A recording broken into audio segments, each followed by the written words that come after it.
Now, to close out the day, it's quite appropriate that we come full circle. This morning, we started the day with a youth-based session, Dialogue Next Part 1. And when we say Dialogue Next, it really means cultivating the conversation to the next generation. And I see so many young people on this stage. How many people are students here? How many? Raise your hands. Wow, look at all those young, bright, and shiny faces. Let's give a hand to the young people in the room. Thank you for being here. At this time, we're going to come full circle. Thad Simons is going to moderate our Dialogue Next Part 2, Beyond the Big Idea. I'd like our final session to please take the stage. This session is called Beyond the Big Idea, looking at innovating not just the next generation of talent, but the next generation of technologies, applications, and solutions to end hunger. Now, everyone knows Thad from this morning, and he not only is President and CEO of Novus International, but he is also the President of the International Food and Agribusiness Management Association, dedicated to cultivating talent in agriculture, the next generation of agricultural leadership.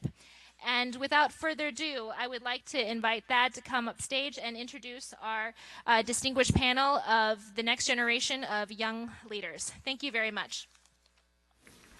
Okay, thank you. So since we've lost a little time, I'm not going to take too much time myself. It's a privilege to be here at the end of the day as we started out the day. And as Bian said, it's really talking about those young entrepreneurs that are out there making a difference in the world and don't find any limits, really. They just find opportunities. So I want to very quickly introduce them and let them do the talking. So, Matt Burkhart, Vice President and General Manager, Applied Technology Division, Raven Industries, and he leads the company's mission to help farmers feed the world through design and manufacture of innovative precision agricultural systems. So we'll hear a bit more about that. Peter Frykman, founder and CEO, DripTech. DripTech is focused on increasing the profitability of small plot farming. And DripTech's award-winning low-cost drip irrigation has been installed on over 12,000 acres worldwide. And Charity Mutegi. So she was a big winner last night. I think she deserved another round of applause.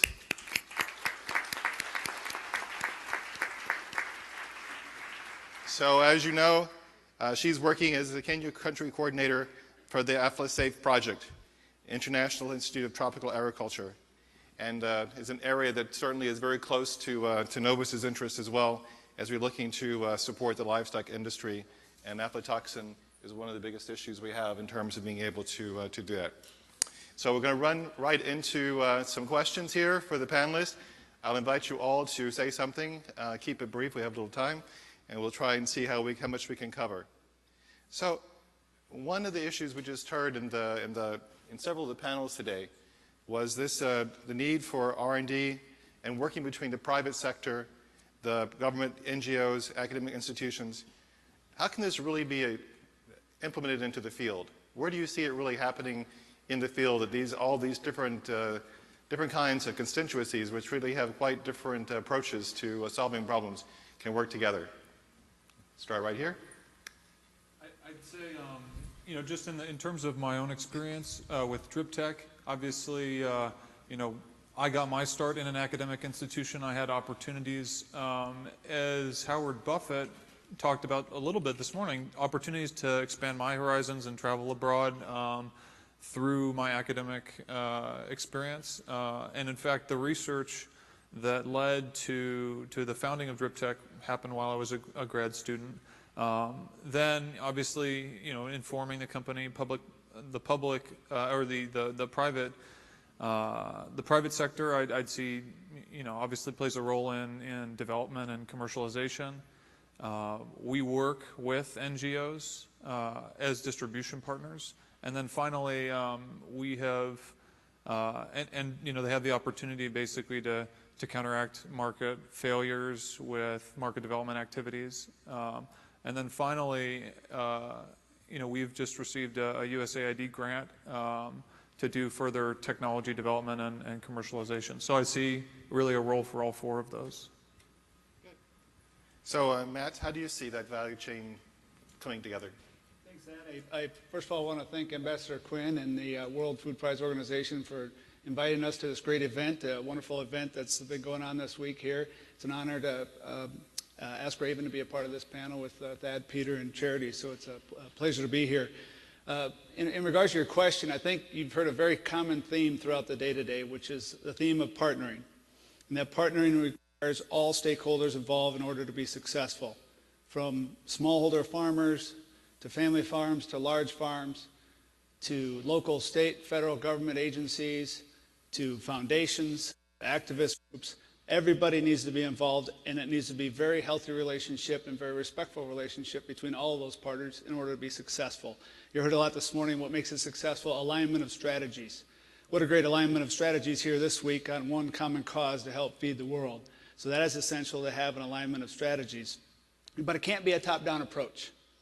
I think it's very critical to also honor and work alongside the local practices and traditions that are prevalent throughout the world. Raven Industries, we sell our products into 52 different countries around the world. In order to be successful, we have to work alongside those local traditions, those local practices. Many have been in existence for hundreds of years, to learn how they do their business and to tailor our products to make sure we're successful in having them adopt our products going forward. So it can't be a top-down approach. I think Howard Buffett made a great comment this morning about predictability. You must have a predictable environment in that local area in order to entice research dollars to enter, and also to entice private businesses to invest, and businesses like ours to make products that are tailored to that area. I'll give you a couple of examples, both large and small. One, Peter mentioned the USAID program, so congratulations on your investment there. I think a great example of a program and collaboration that's working well to invest in technologies. I think the Alliance for a Green Revolution in Africa is also a great example, or AGRA. AGRA is an African-led dynamic alliance to help end poverty and hunger in Africa while doing it sustainably. So I think those are some couple of good examples on the public-private partnership, and they're really tackling the big things: investments in seed and research in seed, soils, markets, and policy.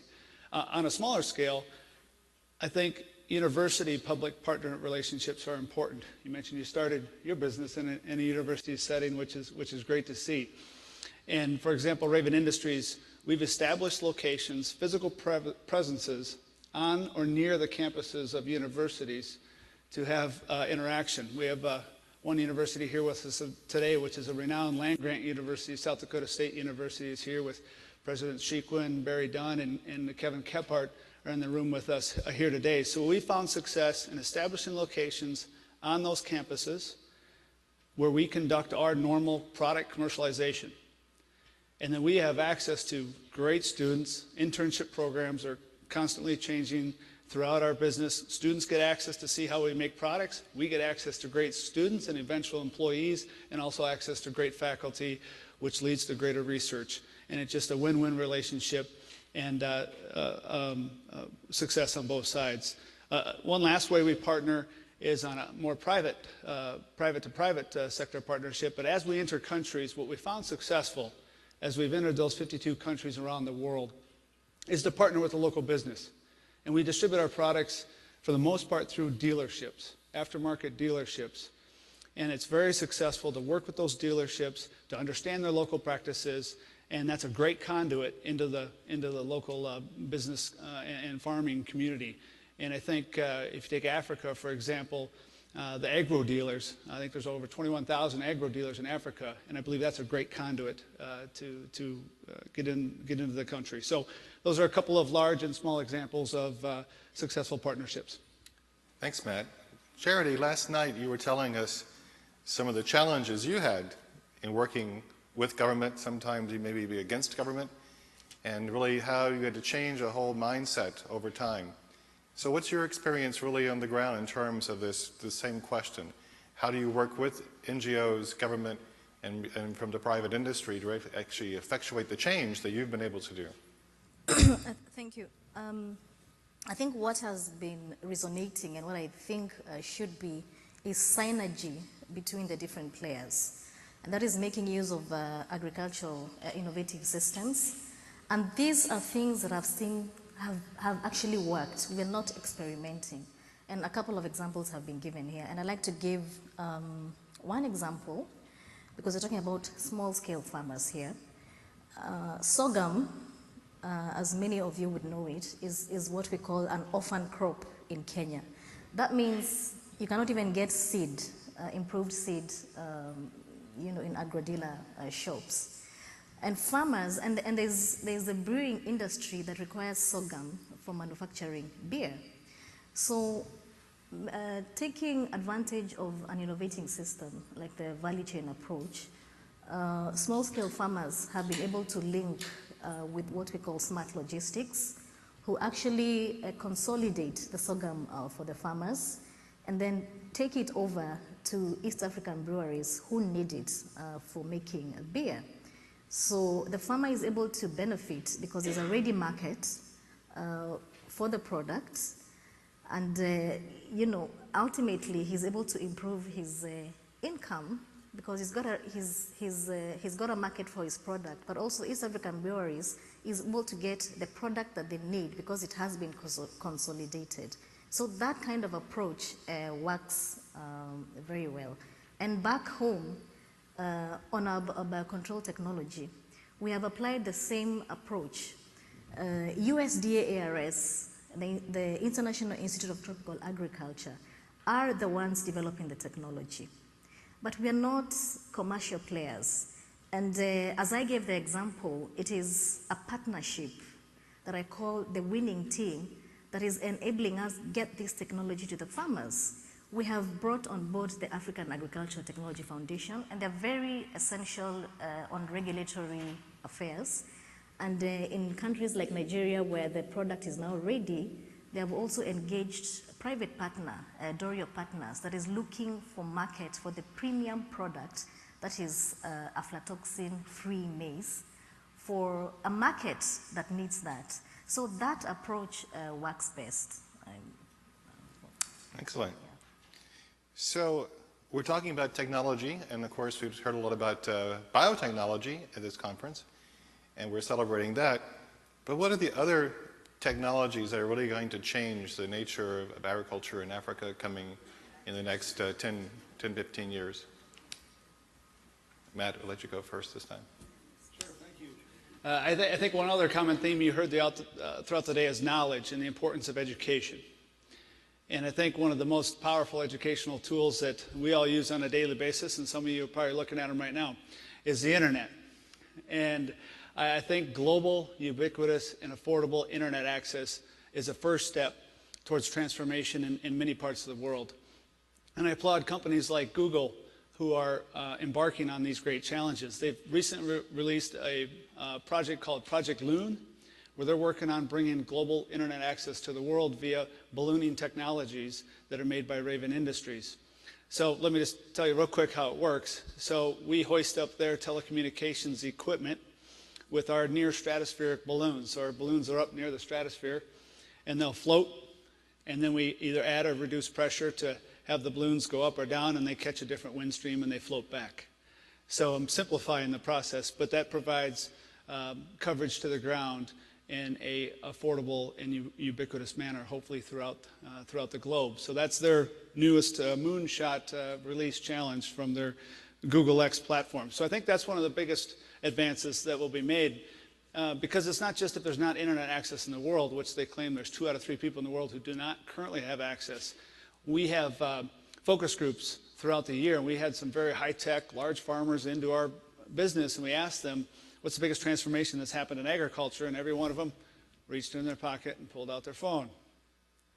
Because once you're connected and have connectivity, now you can have access to some of the challenges that we talked about this morning, access to markets, market information, pricing, weather information, those sorts of things.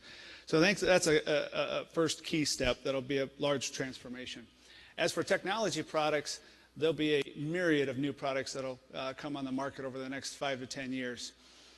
Raven Industries has produced variable rate technologies for many years. We're able to variable rate the application of fertilizers, chemicals, and fertilizers throughout the season. We also can variable rate planting So you can vary the rate of your planter in more fertile parts of the field at a higher population, and less fertile parts of the yield lower the population to maximize the effectiveness of your plants throughout the field. And now we've just released the first commercially available multi-hybrid planter control system to the marketplace this year. So now you can switch hybrids on the fly to even get more benefit.